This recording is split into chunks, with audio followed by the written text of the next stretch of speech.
고향 친구들의 부부 모임인 건우에서 2026년 1월 18일부터 1월 21일까지 3박 4일간 제주도 여행하고 있다. 아트서커스를 관람하고 버스에 오르니 가이드가 오메기 떡을 나누어 준 후 마이크를 잡고 오늘 남은 일정을 안내한다. 오늘 관광의 마지막 일정은 송악산 둘레길 걷기라고 하면서 송악산 둘레길에 관한 해설을 한다. 송악산은 삼방산의 남쪽 가파도가 손에 잡힐 듯 보이는 바닷가의 붉은 솟은 산으로 99개의 작은 봉우리가 모여 있어 일명 99봉이라고도 부른단다. 송악산은 세계적으로 유래가 드문 이중분화구로 초기 1차 하산 폭발로 형성된 수성 하산 활동 분화구에 다시 2차 폭발로 마그마성 하산 폭발을 일어났단다. 그래서 송악산은 99개의 봉우리가 만들어졌단다. 제주 올해 10코스를 따라 길을 걷다가 보면 바다 너머로 웅장한 삼방산과 나란히 떠있는 형제섬, 그리고 멀리 국토 최남단 마라도와 가파도에까지 한눈에 들어온단다. 완만한 길을 따라 송악산을 오르다 보면 방목해 놓은 말도 가까이서 볼 수 있고, 주변에 막힘이 없어 날이 좋다면 장관을 구경할 수 있단다. 송악산의 높이가 104m 정도이고 험하지 않아 누구나 쉽게 오를 수 있단다. 바람이 세게 부는 날에는 제주의 3다 중 하나인 바람을 온몸으로 체험할 수 있단다. 이곳 송악산 일대는 일제시대에 일본군들이 저지른 만행을 돌아볼 수 있는 곳이기도 하단다. 산을 깎아 만든 둥근 진지와 알뜨르 비행장과 경납고 등이 있단다. 전쟁, 학살 등 비극적 역사의 현장으로 엄청난 재난재해가 일어난 곳으로 역사의 교훈을 얻을 수 있단다. 제주 올레길 10코스의 일부인 송악산은 총 2.8km로 올레길 중 걷기 좋은 해안 산책으로 유명하단다. 올레길 코스 전체를 돌기에 부담이 되는 관광객들도 가볍게 올레길을 체험할 수 있단다.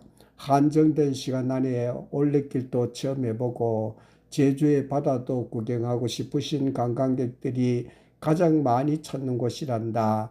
코로나 이전에는 단체 관광객이 많이 찾아왔던 곳이고, 사드 이전에는 중국 관광객들도 많이 찾던 제주의 명소 중의 한 곳이란다.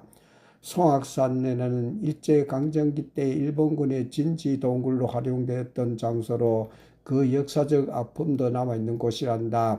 송악산 외부 능선 해안에 크고 작은 진지 동굴이 60여 개나 있단다. 모슬포 운진항과 더불어 마라도 가는 배가 출항하는 장소이기도 하단다. 송악산 둘레길을 걷다 운이 좋으면 마라도로 향하는 배, 돌아오는 배들을 구경할 수도 있단다.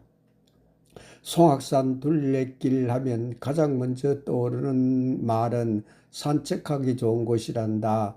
송악산은 땅에서 툭 튀어나와 있는 지리적 특성상 송악산 둘레길 전체를 해안길을 따라서 걸을 수 있단다. 둘레길 한쪽은 제주의 바다가 보이고 다른 한쪽으로는 송악산의 잘 보존된 자연을 볼 수 있단다. 산책길을 따라 다채로운 풍경을 보여주어 지루하지 않게 둘레길을 걸을 수 있단다. 산책길을 걷다 보면 잘 보존된 송악산의 원시림도 함께 감상할 수 있단다. 산책로가 잘 조성되어 있어 편하게 길을 걸을 수 있게 해준단다. 주변 자연이 훼손되지 않게 보존해주는 역할도 하고 있단다. 송악산 둘레길의 또 다른 재미는 방목되는 제주 말들을 구경할 수 있단다. 그것도 아주 가까운 거리에서 송악산의 제주말이란다. 산책길 바로 옆에서 풀을 뜯고 있는 어미말에서부터 뛰어놀고 있는 어린 말까지 볼 수 있어 좋은 추억을 남길 수 있는 곳이란다.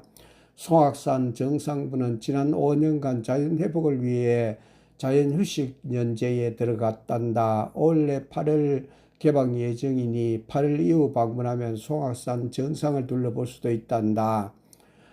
가이드의 해설이 끝나니 송악산 들어가는 입구 주차장에서 내린다. 바람이 너무 많이 불고 너무 날씨가 추워서 송악산 둘레길 오르는 것을 포기하고 송악산을 바라보면서 기념사진만 촬영하고 다시 버스에 오른다.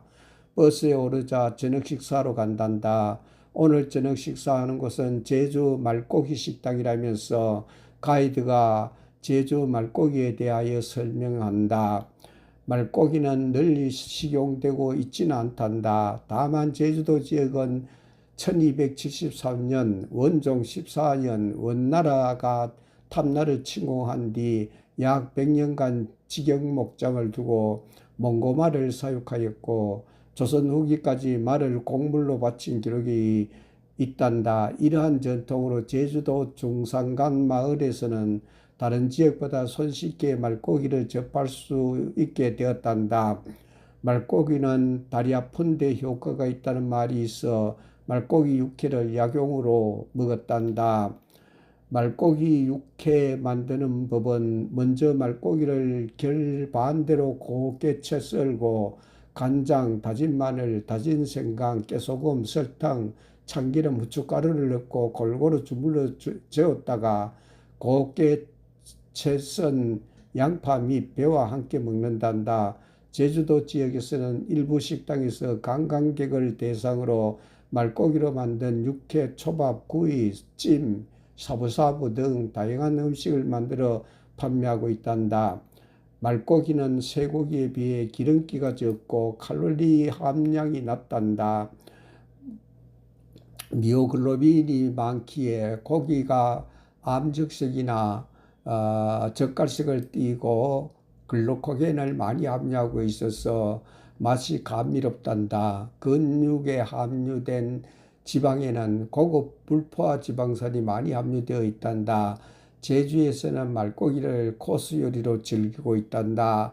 코스 요리로는 사시미, 육회, 샤브샤브, 갈비찜, 곰탕 등 다양한 형태로 만들어 제공하고 있단다. 가이드가 말고기에 관한 이야기를 하는 사이 말고기 식당 주차장에 도착한다. 버스에서 내려 말고기 식당으로 들어간다. 식당이 넓고 크다. 송악산 둘레길을 돌지 않고 와서 그런지 우리가 가장 먼저 식당에 도착하였다. 그런데도 예약이 되어 그런지 우리 자리에 벌써 상이 차려져 있다. 상 위에 기본 반찬과 불판이 올려져 있다. 사장님이 우리 자리로 와서 인사를 한다. 한 후 오늘 식사는 코스 요리라고 하면서 코스 요리 순서를 설명한다. 육회를 먹고 생구이를 먹은 후 마지막으로 샤브샤브를 먹는단다. 설명이 끝나자 직원이 육회를 상위에 올려놓는다. 상위에 올라온 육회가 붉은색이 진하고 근내 지방이 매우 자잘하고 세밀하게 형성되어 보기만 해도 맛있어 보인다. 사장님이 육회 먹는 방법을 설명한다. 육회를 소금기름에 찍어 먹으라고 한다. 싱싱한 육회를 소금기름에 찍어 입안에 넣어 본다. 고기 맛이 담백하고 부드럽고 잡내가 나지 않아 먹기가 좋다. 말고기 초보자인 나도 부담 없이 먹는다. 집사람은 육회가 생고기에서 먹기가 싫다고 한다. 그래서 육회 먹는 모습만 구경만 한다. 회원 모두가 육회가 맛있단다. 회원들 모두가 맛있다냈고 하니 집사람도 맛을 본다. 육회를 안주로 막걸리를 한잔한다. 육회를 다 먹어갈 무렵에 생구이가 들어온다. 불판 위에 불고기를 올려놓고 굽는다. 불고기가 익자 맛을 본다. 말 생구이는 일반 돼지고기나 쇠고기보다 쫀득하고 부드럽고 탄탄한 식감으로 맛이 너무 좋다. 지방이 적고 고기 색이 진한 편이며 신선한 고기여서 부드럽고 담백한 맛이다. 생구이를 안주로 막걸리를 한잔한다. 생구이를 먹고 나니 단체 관광객들이 넓은 매장을 모두 채운다. 제주도 말고기가 인기 있나 보다. 생구이를 먹고 나니 고기를 얇게 썰어서 만든 사부사부 고기가 들어온다. 이어서 육수가 불판에 올려진다. 육수는 말대로 우린 구수한 맛의 육수이란다. 육수에서 수제비와 여러 가지 재료들이 많이 들어있다. 끓는 육수에 사부사부 말고기를 넣는다. 잠깐 사이에 말고기가 익는다. 고기가 익었을 때 맛을 본다. 부드럽고 쫀득쫀득하고 맛이 좋다.